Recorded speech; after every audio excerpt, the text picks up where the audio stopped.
পুরীর মন্দিরে যদি কোনোদিন আপনারা যান, কয়েকটা জিনিস অবশ্যই দেখে আসবেন। এক নম্বর হচ্ছে সিদ্ধ বকুল গাছ, ওটা আপনারা দর্শন করে আসবেন। দুই নম্বর হচ্ছে গম্ভীরা মন্দির, সেইখানে প্রণাম করে আসবেন। কতকগুলো জিনিস আমাদের দেখার প্রয়োজন। সিদ্ধ বকুল গাছের তলায় হরিদাস ঠাকুর যতদিন ছিলেন 3 লক্ষ নামে বুক ভাসিয়ে ওই বকুল গাছের তলায় তিনি কাঁদতেন।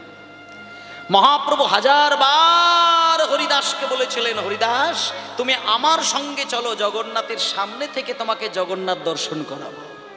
কিন্তু হরিদাস একটাই কথা বলতেন যে প্রভু, আমি যবনরাজের ঘরে জন্ম নিয়েছি, আমি এই গাছের তলা ছেড়ে আমি কোনোদিন ওই জগন্নাথের কাছে যাওয়ার মতন আমি অধিকারী হতে এখনো পারি না। তাহলে যে হরিদাস ঠাকুর একদিনের মধ্যে 3 লক্ষ বার নাম করেন, সেই হরিদাস জগন্নাথকে দেখতে যাবেন এই ক্ষমতা নিজে তৈরি করতে পারেননি। এটা তিনি বলেছেন মহাপ্রভুকে। কোথায় তিনি কাটিয়েছিলেন? সিদ্ধ বকুল গাছের তলায় তিনি কাটিয়েছিলেন। সেই গাছের তলাটা একবার আপনারা যাবেন, প্রণাম করে আসবেন, গড়াগড়ি দিয়ে আসবেন, মহাপ্রভুকে হৃদয়ে ধারণ করে বাড়িতে আসবেন। ওই সমস্ত জায়গার মহিমা যারা ভক্ত হয় তারা সেইখানে গেলেই কিন্তু পাগল হয়ে নীরবে কাঁদে। এখনো সেইখানে গেলে মহাপ্রভুকে দেখা যায়, এখনো সেখানে গেলে মহাপ্রভুর হাকৃষ্ণ বলে ক্রন্দন ধ্বনি শোনা যায়। শুধু শোনার মতন কান, দেখার মতন নয়ন যাদের হয়েছে তারা এগুলো ধরতে পারে, সবার জন্য নয়। কিন্তু সকলকে সেই জায়গায় পৌঁছানোর জন্য সংকল্প করতে হবে।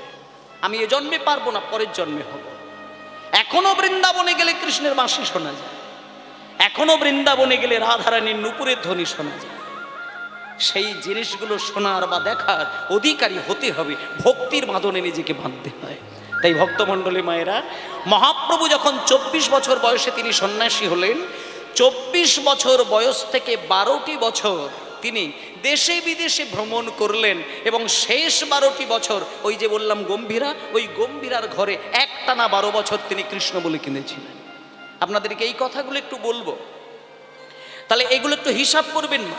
15 শতাব্দীতে মহাপ্রভুর জন্ম, 24 বছর বয়সে তিনি তার সন্ন্যাস ধর্ম নিলেন।